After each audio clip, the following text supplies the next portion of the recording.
जय हिंद। आज की क्लास में हम लोग कक्षा 10th क्लास के भौतिकी के अंतर्गत एक क्वेश्चन को देखेंगे। जो क्वेश्चन है कि ओम का नियम किसे कहते हैं या ओम का नियम क्या है, इसे कैसे सत्यापित किया जाता है, ओम के नियम को आप सत्यापित कैसे करेंगे। ये क्वेश्चन 2 नंबर वाला में पूछा जाता है, 5 नंबर वाला में पूछा जाएगा। तो वहां से आपको पूछा जाएगा कि सत्यापित करके इसको बताइए कि ओम का नियम क्या है। तो इसका आंसर है सर्वप्रथम 1826 ईस्वी में, सर्वप्रथम 1826 ईस्वी में जर्मनी के वैज्ञानिक थे जिनका नाम था जॉर्ज साइमन। जॉर्ज साइमन ने किसी चालक के सिरों पर लगाए विभवांतर तथा उसमें प्रवाहित होने वाली विद्युत धारा का संबंध एक नियम के द्वारा व्यक्त किया। विभवांतर और उसमें जो प्रवाहित हो रही थी विद्युत धारा, उसका संबंध जो है एक नियम के द्वारा व्यक्त किया। और इस नियम को उन्हीं के नाम पर ओम का नियम कहा जाता है। ठीक है। और इनके अनुसार जो है, यदि किसी चालक के ताप में परिवर्तन न हो, यानी यदि किसी चालक के तापमान में कोई परिवर्तन या कोई बदलाव न हो, तो उसमें प्रवाहित विद्युत धारा उसके सिरों के बीच आरोपित विभवांतर के समानुपाती होता है, अर्थात I समानुपाती भी।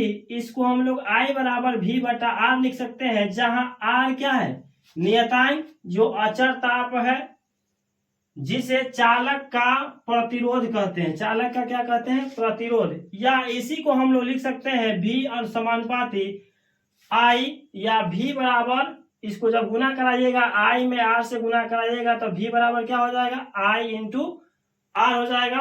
ठीक है।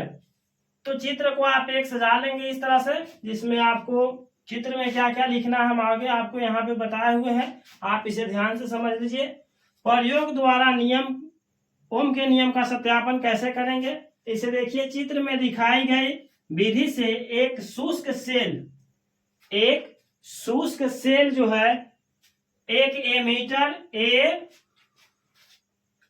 एक वोल्ट मीटर भी, एक स्विच एस, देख सकते हैं इस चित्र में स्विच है, उसके बाद में एमीटर है, वोल्ट है, और उसके बाद में जो पीक्यू के बीच में, इसको आप लोग कहीं कहीं देखिएगा चित्र में ऐसे दे करके, और इसी को इस तरह से लिख करके आर लिखा रहता है। ये नाइक्रोम है। क्या है, नाइक्रोम का तार है। क्या है ये, नाइक्रोम का तार है। तथा एक नाइक्रोम तार के टुकड़े पीक्यू को संयोजित किया जाता है। क्या किया जाता है, संयोजित किया जाता है। एक सेल लगा करके, यहाँ पे जो है एक सेल लगाकर विभव मापी से विभवांतर तथा धारा मापी से धारा का माप जो है प्राप्त किया जाता है। प्रत्येक स्थिति में जय बार माप किया जाता है, जितना बार माप किया जाता है उतना बार इसके अनुपात का मान जो है समान आता है, एक समान ही रहता है, कोई बदलाव नहीं होता है। जो इस नियम को सत्यापित करता है कि इसका मान जो है सदैव एक जैसा बना रहता है, अर्थात क्या है, ओम का नियम है। यदि विभवांतर और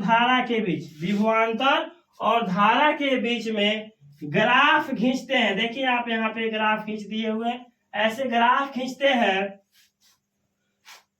तो जो ग्राफ प्राप्त होता है उससे भी यह नियम जो है सत्यापित होता है। आप ये चित्र बना दीजिएगा और ये चित्र जो है बना दीजिएगा, तो आपके नियम जो है ओम का सत्यापित हो जाएगा। तो प्यारे बच्चों, हम उम्मीद कर सकते हैं कि आप ओम का नियम बहुत ही बेहतरीन तरीके से समझ गए होंगे।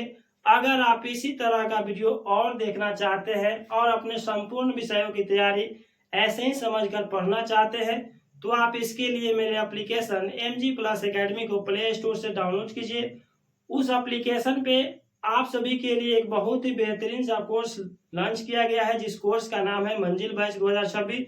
जितने भी बच्चे इस बार जो 2025 में तैयारी करेंगे, 26 में उनका एग्जाम होगा, उन सभी विद्यार्थियों के लिए एक ही बहुत ही अच्छा प्लेटफॉर्म MG प्लस एकेडमी तैयार किया गया है, जिस एप्लीकेशन पे उन विद्यार्थियों के लिए बहुत ही हेल्पफुल समस्त विषयों की तैयारी एक ही प्लेटफॉर्म से करने के लिए मंजिल बैच 2026 के नाम से लॉन्च किया गया है।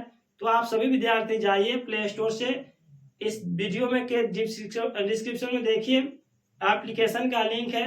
आप यहां से एप्लीकेशन को डाउनलोड कर सकते हैं और कोर्स को परचेज करके अपने पढ़ाई को बेहतरीन तरीके से जारी रख सकते हैं। तो प्यारे बच्चों, अगर आपको यह वीडियो अच्छी लगी है तो मेरे चैनल को सब्सक्राइब कीजिए, वीडियो को लाइक तथा शेयर कीजिए, ताकि हर आने वाले वीडियो का नोटिफिकेशन आपके पास सफलतापूर्वक पहुंच सके।